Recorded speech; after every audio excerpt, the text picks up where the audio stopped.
کنکرڈ کی زبان D code نہیں کر سکے، سمجھ نہیں سکے، مگر مجھے یقین ہے کہ اگر کبھی دنیا کو کنکرڈ کی زبان سمجھ آ گئی تو وہ کچھ اس طرح ہوگی: ساری سرمایہ کاری یہ آرمی چیف کی وجہ سے ہے۔ پاکستان میں جتنی خوشحالی ہے اس کی ساری وجہ آرمی چیف ہیں۔ SIFC کے جو سربراہ ہیں وہ آرمی چیف ہیں۔ بین الاقوامی تعلقات جو ہمارے بہتر ہو رہے ہیں یہ آرمی چیف کی وجہ سے بہتر ہو رہے ہیں، یہ کچھ لکھا ہوا ہوگا۔ شانزے لیزے کی دوسری انتہا پر ایک طرف یہ لا کنکرڈ ہے اور دوسری طرف آرک ڈی تریونف، یہ ان کی زبان ہے، تریونف ہے۔ یہ 12 دری قسم کی عمارت ہے لیکن اس کے صرف 4 دروازے ہیں اور یہ نپولین بوناپارٹ کی فتوحات اور کامیابیوں کے اطراف میں بنائی گئی تھی۔ یہ جو اونف ہے، اس عمارت کے عین درمیان میں ایک نامعلوم سپاہی کی یاد میں ایک مشل روشن ہے۔ یہ مشل پچھلے 90 برس سے مسلسل جل رہی ہے اور فرانس کے تمام فوجی اس مقام پر پہنچ کر سر سے ٹوپی اتارتے ہیں اور ان فرینچ سپاہیوں کو سیلوٹ کرتے ہیں جنہوں نے پہلی جنگ عظیم میں اپنے وطن کے لیے جان دی تھی۔ اس چوک کو ایک اور انفرادیت بھی حاصل ہے۔ پیرس کی 12 بڑی سڑکیں اس جو ہے آرک سے شروع ہوتی ہیں اور ان سڑکوں میں شارع جمہوریت بھی شامل ہے۔ تاریخ بتاتی ہے 18ویں صدی کے آخر میں جب انقلاب فرانس آیا تو پیرس کے انقلابیوں نے اس مقام پر پھانسی گھاٹ نصب کر دیا تھا اور اس چوک میں روزانہ 150 اشرافیہ، حکمرانوں اور سیاستدانوں کا سر قلم کیا جاتا تھا۔ انقلابی پیرس کے مختلف چوکوں میں کھڑے ہو جاتے تھے اور انہیں جس شخص کے ہاتھ نرم دکھائی دیتے تھے، جس کے جسم سے عطر اور صابن کی خوشبو آتی تھی اور جس نے تازی شیو بنائی ہوتی تھی، وہ اسے روکتے تھے، سرسری عدالت میں اس کے خلاف مقدمہ چلاتے تھے اور پھانسی گھاٹ کے نیچے لٹا کر اس کا سر قلم کر دیتے تھے۔ میں جب بھی اس چوک پر پہنچتا ہوں تو مجھے نہ جانے کیوں یہ محسوس ہوتا ہے اس آرک کے نیچے آج بھی فرانس کی اس اشرافیہ کا خون موجود ہوگا جس نے عوام کے لیے روٹی تک ناممکن بنا دی تھی، جس نے فوج کو کھل کھیلنے کی اجازت دی تھی اور جس نے عوام کے احتجاج پر پابندی لگا دی تھی۔ یہ فرانس کی تاریخ کا وہ دور تھا جس میں سارے سول محکموں کے سربراہ فوجی تھے۔ ڈاٹ کنیکٹنگ کر لیں۔ اور بادشاہ بھاری رشوت لے کر حکومت مختلف سیاستدانوں کے حوالے کرتا رہتا تھا۔ کیا کہا اختر جان مینگل نے، کیا کہا مولانا فضل الرحمان نے، کیا کہا محمود خان اچکزئی نے کہ ایک ایک سیٹ کروڑوں میں بیچی گئی ہے، یاد ہوگا آپ کو۔ بادشاہ نے پیرس کے مضافاتی علاقے وارسائے میں محلات بنانے کا فیصلہ کیا تو اس نے اپنے وزیر خزانہ کو بلایا اور حکم دیا، اورنگزیب صاحب کو اور اسحاق ڈار کو، یہ محلات تم بنواؤ گے۔ وزیر خزانہ نے سر تسلیم خم کیا اور عوام کا خون نچوڑ کر معماروں کے حوالے کر دیا اور معماروں نے وارسائی میں دنیا کا سب سے بڑا محل کھڑا کر دیا۔ یہ محلات آج تک قائم ہیں۔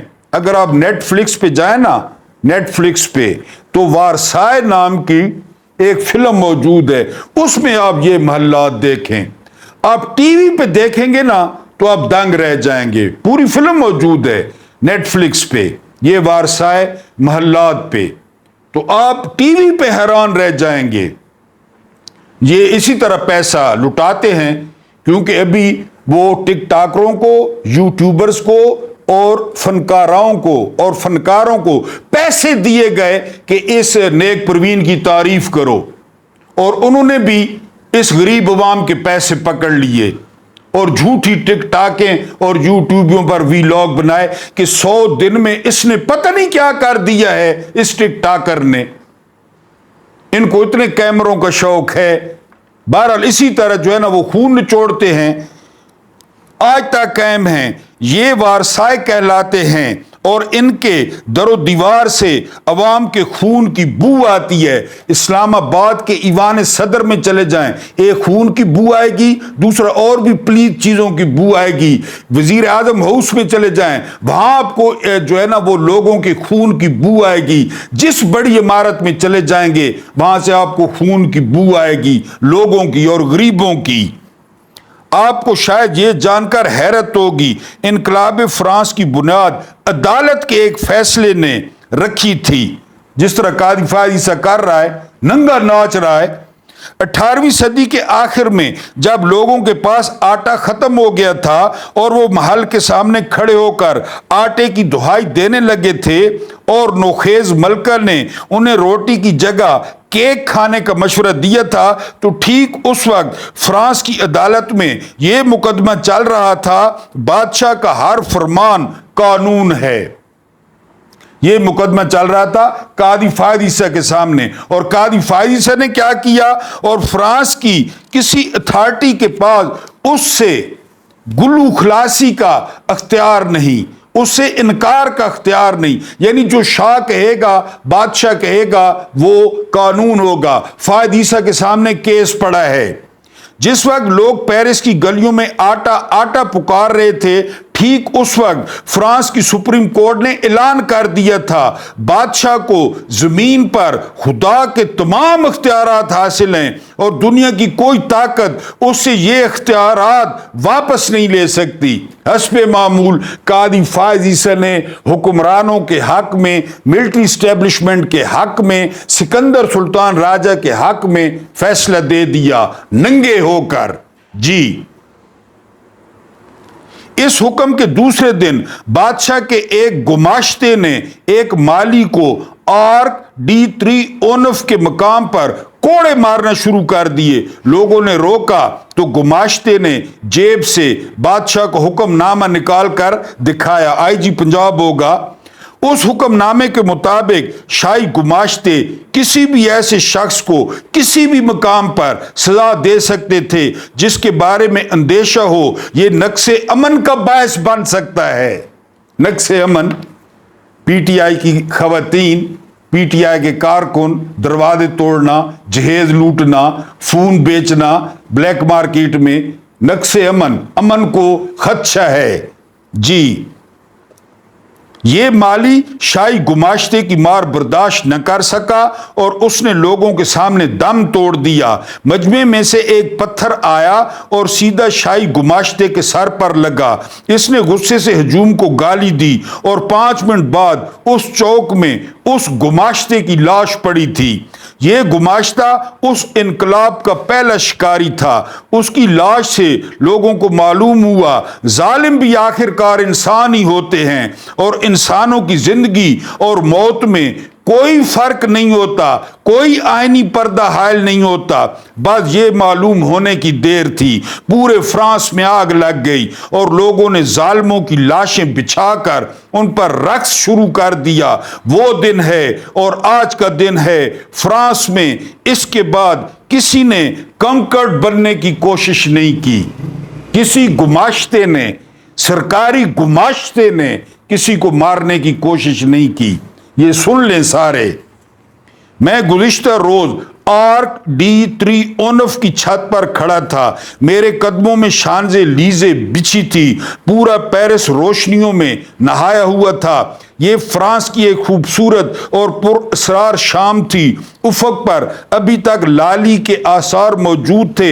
میں نے پیرس کی خنک شام کا ایک لمبا سا گھونٹ بھرا اور سوچا فرانس اور پاکستان میں کیا فرق ہے۔ مجھے محسوس ہوا پاکستان 1780 کا فرانس ہے، وہی مسائل، وہی ظلم، وہی جبر، زیادہ سے زیادہ اختیارات حاصل کرنے کی وہی حرص، وہی مفاد پرست اور خوشامدی سیاستدان، قانون، آئین اور ضابطوں کی وہی بے حرمتی، انسانی جذبات اور احساسات سے کھیلنے کے وہی مشاغل، وہی تکبر اور بادشاہ پرستی کی وہی بدت، وہی بے خوفی، وہی سنگ دلی، وہی ہٹ دھرمی اور خود کو ناگزیر اور ضروری سمجھنے کی وہی ضد، وہی